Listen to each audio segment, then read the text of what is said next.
Shalom, Bapak Ibu, selamat pagi, Domingos, selamat hari Minggu. Mari kita akan dengar-dengaran firman Tuhan di pagi hari, di hari Minggu ini. Sebelumnya kita siapkan hati kita untuk kita berdoa kepada Tuhan. Mari kita bersatu dalam doa. Ya Bapa yang berdatang kerajaan surga, kami bersyukur Tuhan di tengah kelemahan kami. Tuhan mengasihi dan menjagai kami. Bapa, di pagi hari ini Tuhan, Engkau bangunkan kami dan memberikan kami hari yang baru di hari Minggu ini. Untuk itu Tuhan, mari datang ke tengah-tengah kami. Berbicara Engkau Tuhan di pagi hari ini, di hari Minggu, Domingos ini. Supaya firman-Mu menjadi rema kekuatan buat kami. Kami siap untuk mendengarkannya. Di dalam nama Tuhan Yesus. Amin. Baik, Bapak Ibu yang dikasihi Tuhan, judul renungan kita pada pagi hari ini adalah berserah. Berserah. Firman Tuhan diambil dari Yesaya 40 ayat 10 yang mengatakan, janganlah takut sebab aku menyertai engkau. Janganlah bimbang sebab aku ini Allahmu. Aku akan meneguhkan, bahkan akan menolong engkau. Aku akan memegang engkau dengan tangan kananku yang membawa kemenangan. Yesaya 40 ayat 10. Bapak Ibu yang dikasihi Tuhan, ada seorang ibu yang tetap setia dan berserah kepada Tuhan meski nyawanya sudah berada di ujung tanduk atau sewaktu-waktu penyakitnya dapat merenggut hidupnya. Ibu ini mengalami sakit kanker ovarium yang tidak bisa disembuhkan lagi. Ia hanya bisa menunggu pertolongan Tuhan. Namun ia tidak berputus asa. Tetap semangat menghadapi hidupnya dan berserah kepada Tuhan. Karena dia tahu ada rencana Tuhan yang baik buat dirinya. Setelah ia mengobati pengobatan kemoterapi ketiga kalinya, para dokter akhirnya menghentikan pengobatannya karena akan lebih membahayakan fisiknya jika dilanjutkan. Dan dokter menyatakan bahwa penyakit ibu ini tidak bisa disembuhkan. Selanjutnya, ibu ini hanya bisa melakukan operasi menyedot cairan tubuh apabila perutnya sudah membengkak atau asites. Apa yang dialami ibu ini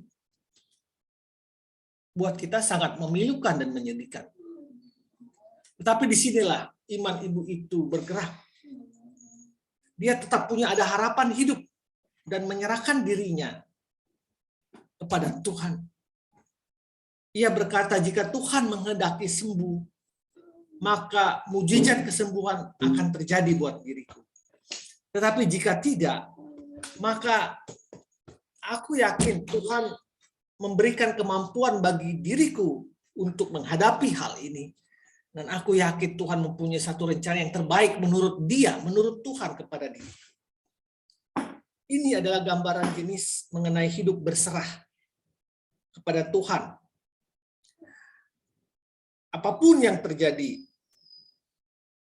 ia menyerahkan hidupnya kepada Tuhan karena dia tahu ada pastinya rencana Tuhan yang terbaik buat dirinya menurut Tuhan. Bapak Ibu dikasih Tuhan, bukankah Yesus sendiri juga melakukan hal yang sama?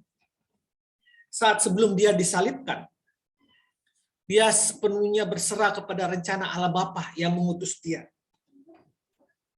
Lukas 22 ayat 41 sampai 42 mengatakan, kemudian ia, yaitu Tuhan, menjauhkan diri dari mereka kira-kira seperlemparan batu jaraknya.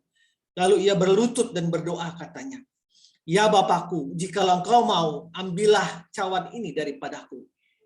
Tetapi bukan kehendakku, melainkan kehendak-Mu lah yang terjadi.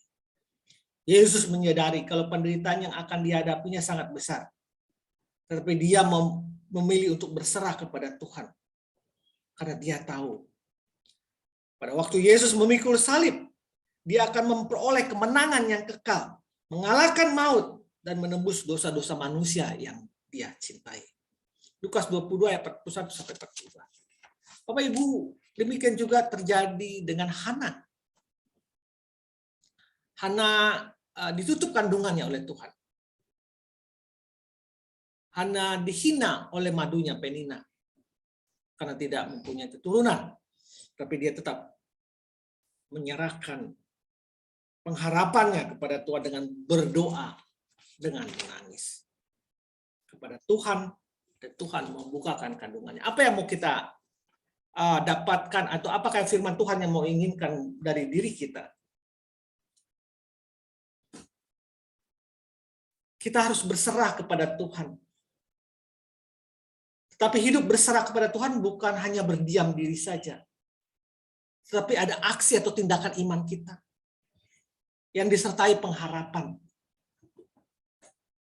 Jika seolah-olah sepertinya Tuhan tidak menghiraukan, maka kita akan tetap berserah kepada Tuhan, karena kita tahu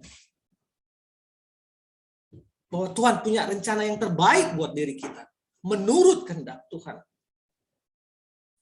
Memang Bapak Ibu yang dikasih Tuhan, tidak mudah untuk melakukan penyerahan diri ini kepada Tuhan. Memahami dan mengakui bahwa ada rencana Tuhan yang terbaik menurut Tuhan buat diri kita. Di tengah-tengah penyakit kita, di tengah-tengah pergumulan hidup kita. Tuhan memampukan Bapak Ibu melihat rencana Tuhan itu. Melihat rencana Tuhan itu di setiap persoalan hidupan Bapak Ibu yang alami. Sehingga Bapak Ibu dan kita semua tetap mampu menyerahkan hidup kita kepada Tuhan dan berpengharapan dalam nama Tuhan Yesus. Selamat Domingos. Selamat hari Minggu. Selamat beribadah. Selamat menekuni segala pergumulan hidupmu, dan Tuhan memampukan kamu melihat rencana Tuhan di balik semuanya itu bagi dirimu. Tuhan Yesus memberkati kita. Amin.